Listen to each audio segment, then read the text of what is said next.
બનાસકાંઠા જિલ્લાના મુખ્ય મથક પાલનપુરમાં વધુ એક વખત પાલિકાના અણઘડ વહીવટને કારણે સરકારના લાખો રૂપિયાનો ધુમાડો થયો છે. પાલનપુરમાં માત્ર 2 મહિના પહેલા જે રસ્તાનું લાખો રૂપિયાના ખર્ચે લોકાર્પણ થયું, એ જ રસ્તા પર પાલિકાએ જેસીબી ફેરવી દીધું. પાલિકાએ લાખો રૂપિયાના ખર્ચે રસ્તો તો બનાવી દીધો, પરંતુ ભૂગર્ભ ગટર નાખવાનું પાલિકા ભૂલી જ ગઈ. ત્યારે સવાલ એ થાય છે કે જ્યારે રસ્તો બનતો હતો ત્યારે પાલિકાના સત્તાધીશો ભૂગર્ભ ગટરની વાત કેમ ભૂલી ગયા? આયોજનનો અભાવ છે કે પછી પ્રજાના પૈસાનો ખુલ્લેઆમ વેડફાટ? બનાસકાંઠા જિલ્લાના મુખ્ય મથક પાલનપુરના જિલ્લા પંચાયતથી જીઆઈડીસી તરફ જતા મુખ્ય માર્ગને 2 મહિના પહેલા ડામર રોડથી તૈયાર કરવામાં આવ્યો હતો. વાહન ચાલકોને આશા હતી કે હવે ખાડાઓમાંથી મુક્તિ મળશે, પરંતુ પાલનપુર પાલિકાના અણઘડ વહીવટને કંઈક અલગ જ મંજૂર હતું. લાખોના ખર્ચે તૈયાર થયેલા આ માર્ગને આજે ભૂગર્ભ ગટરની પાઇપલાઇન નાખવા માટે ખોદી કાઢવામાં આવ્યો છે. જો ગટર નાખવાની જ હતી તો રસ્તો કેમ બનાવ્યો?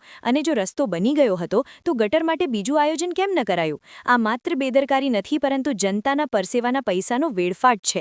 એક તરફ સરકાર વિકાસની ગુલબાંગો પુકારે છે, તો બીજી તરફ પાલનપુરની પાલિકા બનેલા રસ્તા તોડીને રિવર્સ ગેરમાં કામ કરી રહી હોય તેવો ઘાટ ઘડાયો છે.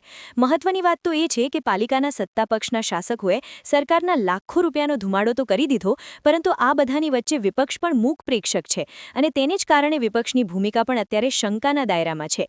તે વચ્ચે સ્થાનિક નગરજનોએ પાલિકાની આ નીતિને જોતા પાલિકા સામે ભ્રષ્ટાચારના આક્ષેપ લગાવ્યા છે અને વહેલી તકે તંત્ર દ્વારા જવાબદારો સામે કડક પગલાં ભરી તેમની પાસેથી આર્થિક નુકસાન વસૂલવામાં આવે તેવી માંગ કરી છે. ત્યારે જોવું રહ્યું કે જવાબદારો સામે કોઈ કડક પગલાં ભરાય છે અને આર્થિક નુકસાન વસૂલાય છે કે પછી હર હંમેશાની જેમ ભીનું સંકેલાઈ જાય છે. પાલનપુર નગરપાલિકા દ્વારા અહીંયા 2.5 મહિના પહેલા ડામરનો પાકો રોડ બનાવવામાં આવ્યો હતો.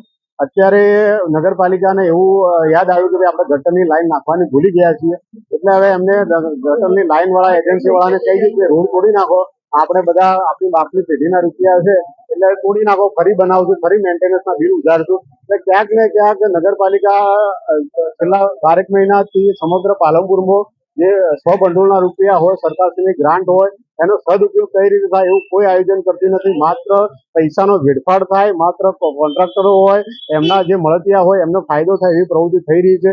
આ બાબતે શહેરીજનો વતી અમારી એક વિનંતી છે કે સરકારશ્રી આ નગરપાલિકાના વહીવટમાં દખલગીરી કરે. આ રીતે જો વહીવટ ચાલશે તો ચોક્કસ આવનારી નગરપાલિકાની ચૂંટણીમાં ભારતીય જનતા પાર્ટીને ચોક્કસ ફટકો પડશે. નગરપાલિકાના શાસકો આરંભિક છૂરા હોય તેમ ફરી વખત બુદ્ધિનું પ્રદર્શન સામે આવ્યું છે. જેમાં જીઆઈડીસીમાં 2 મહિના પહેલા લાખો રૂપિયાના ખર્ચે આરસીસી રોડ બનાવ્યો. એ વખતે કહેવામાં આવ્યું હતું કે આ ગટર લાઈનનું કામ બાકી છે, છતાં શાસકોએ કામ પૂરું કરવાની ભેળસામાં રોડ બનાવી દીધો. હવે 2 મહિના પછી રોડ ખોદીને ગટર ચાલુ કરવામાં આવી છે, જેના કારણે લાખો રૂપિયા પર પાણી ફરી વળ્યું છે. એટલે જો પાલિકાના શાસકોએ પ્રજાના પૈસાનો વેડફાટ ન કરવો જોઈએ અને પૂરું આયોજન કરીને જ આવા કામ કરવા જોઈએ.